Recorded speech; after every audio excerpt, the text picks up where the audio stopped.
School of Journalism, welcome to Global Journalist. I'm David Reed. The trick to a war photographer's success is being at the right place at the right time. And of course, not getting wounded or captured or killed in the process. Jonathan Alpeyrie believes the right place right now is Syria, and he's heading there next week for the second time since the rebellion began.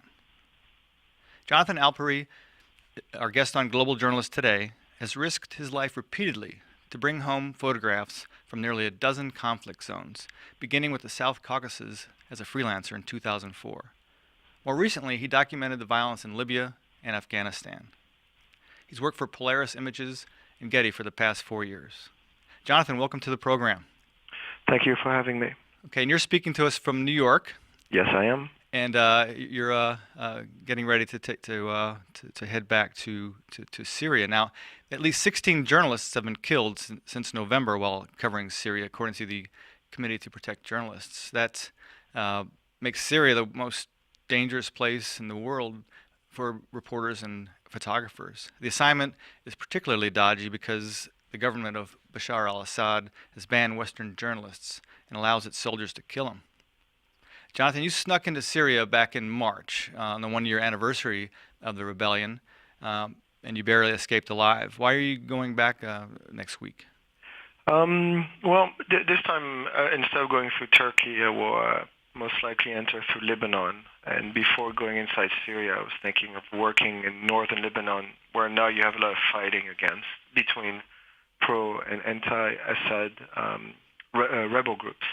So I will probably most likely spend a couple of weeks, 2 weeks maybe, covering that, and then going into homes to follow up on the story. Nobody's really talking about homes right now. The entire focus is on Aleppo and a little bit on Damascus. Not so much on Damascus because it's very difficult to get in there and get any footage out of it. And the homes would be a good side story that very few people are talking about, like in Lebanon. And how do you make these contacts to be able to get inside a country where foreign journalists aren't allowed? Well, there's lots of ways to do it. I mean, either Turkey or Lebanon. Probably some journalists tried through Iraq, but there's fighting there too, and Jordan as well. There's lots of ways because there are a lot of people that I know personally who are willing to help me because we're friends. Right. And they smuggle you inside the country, but it's also become a business, like it was in Libya. So you pay people sometimes a crazy amount of money. I've never done that, obviously, because I know the right people on the ground. But for someone who's not as well connected, can pay up to like $2,000 or $3,000 a head to get smuggled inside the country to join the rebels or whatever you want to do as a journalist. What's happening in Homs right now? It's not clear who controls what. I mean, the stream of information is so sporadic, and you get a lot of information from local guys, and it's hard to verify whether or not. There seems to be still a lot of shelling. I'm sure there's plenty of military tactical operations on the rebel side and the government side. So there's a lot that we don't know that's going on. So I kind of have to go there and find out. Yeah. Okay. I'm sure that we'd all like to know what's going on, and it's difficult because journalists are banned to get good information out of there. Now, overall, the conflict in Syria seemed to intensify this week. Both President Barack Obama and British Prime Minister David Cameron warned Assad that using or even threatening to use chemical weapons could trigger a military intervention. If you were to place a bet, is there a better than even chance that Western troops will join the fight? Well, I mean, I have various sources, and I think it's pretty safe to say now that there are on standby numerous commando units, like special forces from France, England, Jordan, maybe even Turkey and the United States, are willing or on standby to go inside the country to make sure these chemical weapons don't fall into the wrong hands. So I'm sure there's already a lot of things happening that we don't know. Very small commando-type units are active now, just making sure where all these chemical weapons are, so when the time comes, they're going to take control of them. Right. And some journalists who have recently returned from Syria, John Lee Anderson of the New Yorker magazine, for example, say the country has passed the point of no return, and they foresee an extremely violent civil war. I wanted to have you share with our listeners and viewers how you keep up with what's happening in Syria. You don't just go on assignment and shoot photographs. You have to um, really know what's happening, at least as much as you can. Yeah, I'm European in background, so I follow a lot the European press, especially the French press, and so I keep informed like that. But I also have people that I'm very well connected with, either in Turkey or Lebanon, who keep me informed as well. And but I agree with the journalist that you mentioned. I mean, it's been a point of no return for many months. It's not just now. I mean, I think Right. since Holmes started, the war started there in last February. I think there's too much bad blood. There's too much massacres on both sides, most likely. Now it's too late, and they will. That's why Assad has his back to the wall, and he's got nothing to lose now. Now, will he use chemical weapons? I think it's unlikely, but the consequences will be very grave. You can imagine a scenario where the Turkish army would invade, the Jordanian army would invade, so you have like a true regional conflict that could spiral out of control, and nobody really wants that, especially the Russians. Right. I think getting the information, letting people know exactly what's going on is so critical. But you mentioned your background. You were born in Paris 33 years ago. You moved with your family to New York City as a teenager, and then went to the University of Chicago to study medieval history. When did you decide to be a professional photographer? I picked up, when I was about 16, 17, I went to the French high school in New York City, in Manhattan, and I used to travel already, and I would take pictures of, with a very cheap camera, and I would take Yeah. pictures of ancient Roman sites throughout Europe and the Middle East. So that's how I started taking pictures. And in college, I got my first job working for local newspapers, and I got very bored of that very quickly. So I took a year off when I was 22, and Mhm. in 2001, and I went to the South Caucasus. I went to Armenia and Georgia, and I started working as a photographer. And I got my first big contract with Getty Images in 2004, and then my career just went up quickly after that. Do you remember your first camera? I don't actually, and I remember what it looks like, but no, I don't remember. Yeah. Uh-huh. But you've always been, I guess, with your international background, you've always been interested in international events. And the what was the job you had in Chicago? In terms of, I mean, I worked for local newspapers, so I was shooting, like local news in Chicago. That's pretty much how I started. Okay, let's fast forward to your decision to come into Syria in March. Can you kind of describe your reasoning for going then, and just tell us what happened? Well, I mean, there's a very practical reason and a less practical one. The practical reason is, I'm not sure the viewers who intend to be photojournalists or are starting now, it's very hard to make money. There are not that many of us who can make a living out of it. So the 1 year anniversary made sense, like it had to be at that time. In order to generate some sort of interest for clients from Polaris Images to buy the photos, and my own clients. Right. So that's the practical side of it. Now the other thing is I was in Greece covering the crisis, which I did 3 times in the past 15 months. Hmm. And I was based in Athens for a little bit, and I have very good colleagues there, and we decided to just go. It's right there. We can go through Turkey. We have a good contact who's going to get us in, and he did, Hmm. and it worked out. I mean, we have very good stories. Now you went in, and where did you go? Well, first what we did is that we flew from Athens to Istanbul, and then we took another flight, and we went to Gaziantep, which is on the Syrian border, and then we went to Antakya by car because the airport was flooded, so we had to drive. And then we waited at our hotel for a couple of days for things to get organized, and they smuggled us through the Turkish lines and then into Syrian territory to join the Free Syrian Army. And describe who these rebels are, and what what kind of skirmishes you saw, or what kind of operations you saw there. I'm kind of interested in letting people know from what your experience was, who these rebels are. Your photographs are very beautiful portraits and sometimes intense. So can you just kind of describe a bit about them? Well, when we arrived and we linked up with the guys, there was an enclave, which was pretty much in pretty small mountains with a few villages that was still controlled by a handful of rebels. And when we arrived, it was very dangerous because the rebels were losing. They just lost Idlib, and they were just in full retreat. They had taken many casualties. And when we arrived, all these guys were retreating back to the Turkish border, which is a safe haven. And but so obviously we followed them for a bit, and we went back to where the fighting was. And a lot of these people are, when you have a lot of army deserters, so they're the best trained, best equipped, and often the leaders will come out of that. But you also have local guys from local villages who want to defend their hometown. And since everybody has weapons, they'll fight. You also have people who seek revenge. They lost a brother or a friend or a family member, and they want to get back to the government. And you also have pretty hardcore Islamists that we met that were there and who were very pro Bin Laden, and actually asked us what we felt about that. So we were just like, well, we're not here for political reasons, so we try to evade the question. But you have some pretty hardcore Islamists who are fighting this war.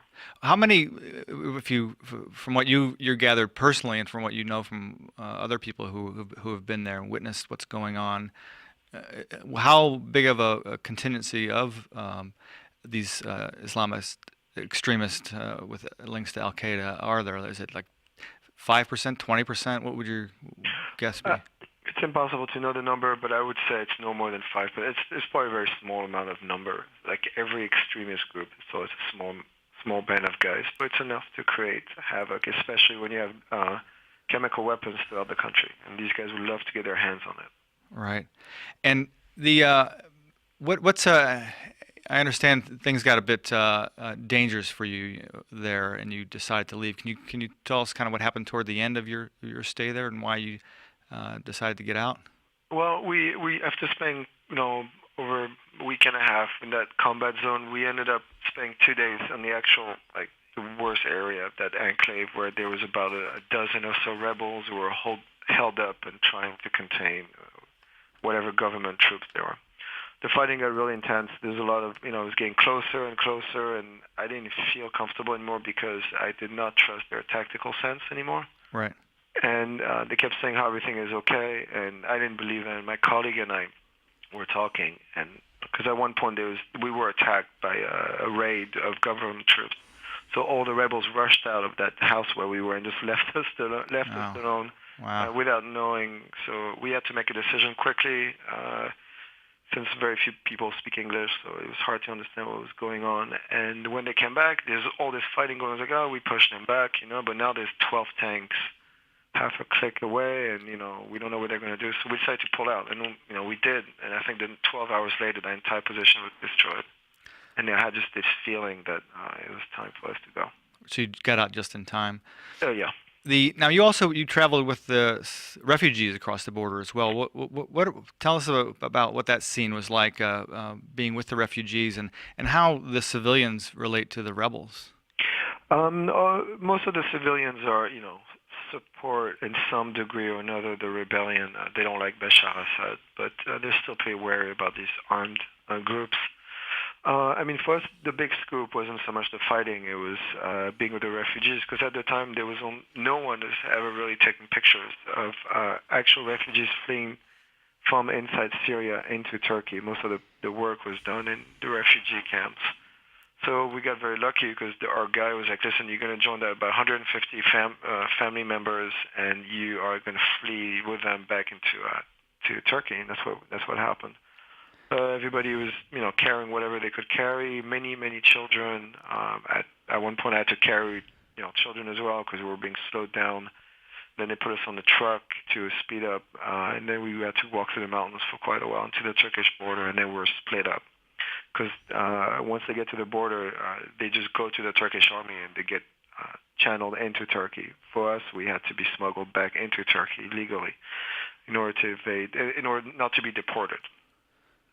Now, so did you these refugees now that it's becoming a pretty critical situation now I think Turkey's putting limits on how many people can go there. So it seems like a lot of these refugees are kind of stuck between a rock and a hard place. If they can't get into Turkey, they're surrounded by Syrian troops. And what was the mood among these refugees? And tell us what you think about the overall problem with refugees. I mean, obviously the numbers are going to increase. Turkey can, I don't know how many they have now, maybe 200,000, I'm Right. not sure. That's the number I've heard, yeah. I mean, they could take more if they wanted to, but the question, do they want to? Probably not. No, Jordan has less resources. I think they have tons of refugees as well. The people that we met, they were just, very happy to leave, and they want to come back after the war was over, which is far from over now. So they're most likely still in these camps now. Right. Now, before we continue our discussion, I want to remind everyone that you can view or listen to this program anytime by downloading our podcasts at globaljournalist.org. You can also find interesting articles, photos, and interviews related to our program on our website. Please send us questions or comments via globaljournalist@kbia.org or our Facebook page. You could also follow us on Twitter at gjournalist. Now, I wanted to talk a little bit about your photographs. I noticed that you do a lot of intimate portraits of soldiers. One that struck me in particular was the soldier on horseback with looked like an AK-47, and he was riding without a saddle. Looks like he was a pretty good rider. And I wanted to find out. You have some military veterans in your family background, right? Does that play a role in your interest in soldiers?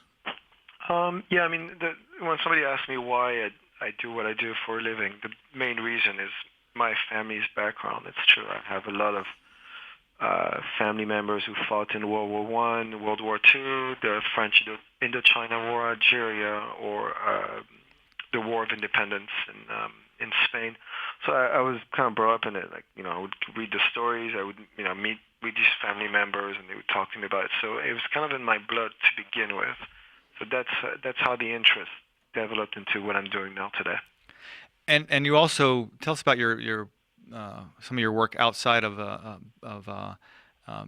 being a war photographer. You shoot to make ends meet and pay your mortgage in New York City. You do some fashion photography, and we also have a real interesting project on World War II veterans. Can you tell us about that? Yeah, when I was living in Southern California, I was looking for a project, and I've always been truly interested by World War II for all kinds of reasons, and partially because World War II created us who we are today in many ways. And so I'd started shooting American World War II vets, but after a while I thought that was boring. It needed to be more. So what I did is 5 years I went around, plus the work that I do usually, and I photographed 62 different. Mm-hmm. I think we lost our connection. Let's see if we can get it back, and we'll take a break. Are you back, Jonathan? Yeah, can you hear me? Oh, okay. We had just had a bit of a break there. Sorry. No problem. Go ahead. Yeah, so I was saying, I photographed over 200 guys from both sides, and it took me about 5 years. And that was a big exhibition in Soho in this spring, and there's hopefully a book coming out sometime next year. Oh, that's interesting. How can people can they see any of the work in progress? I mean, the work is finished. Has been finished for about 2 years. They can go on my website and see a selection. Tell us your website. It's jonathanalpeyrie.net, and Alpeyrie is A-L-P like Peter, E-Y-R-I-E.net. So jonathanalpeyrie.net.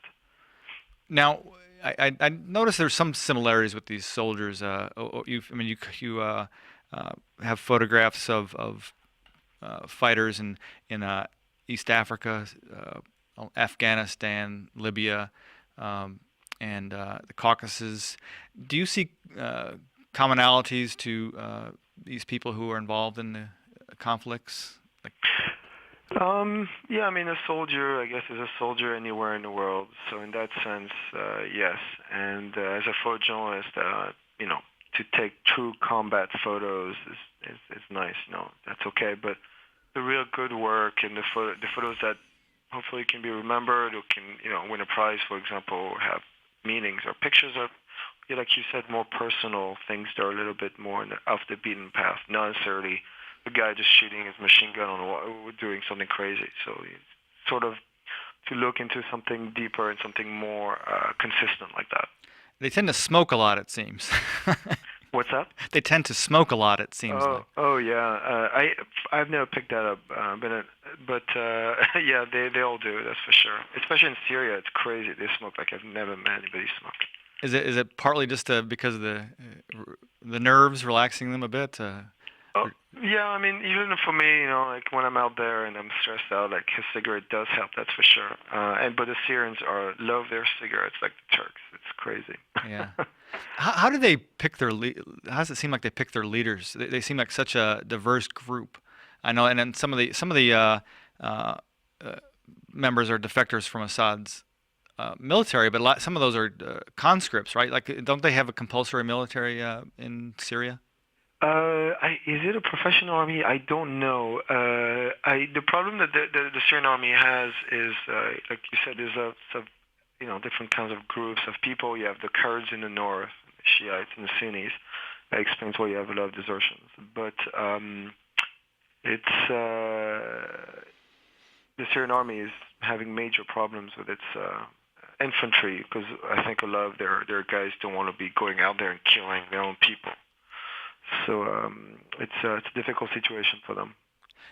Tell us if who sticks in your mind. What people you shot photographs of, and tell us a little bit more about them and why you decided to focus your lens on them.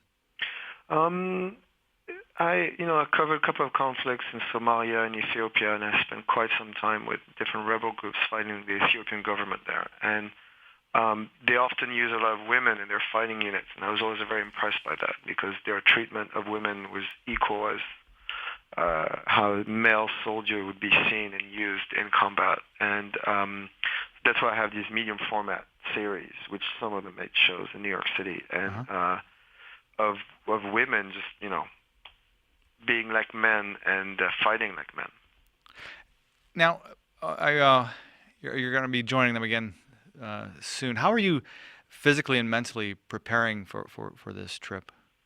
I mean, physically, I've been an athlete all my life, so and I still am, and so I can walk. I mean, I can go through physical pain. That's fine, but mentally, I mean, you're always a little nervous, which is good. It keeps you on your toes, and it reminds you that you need to be careful.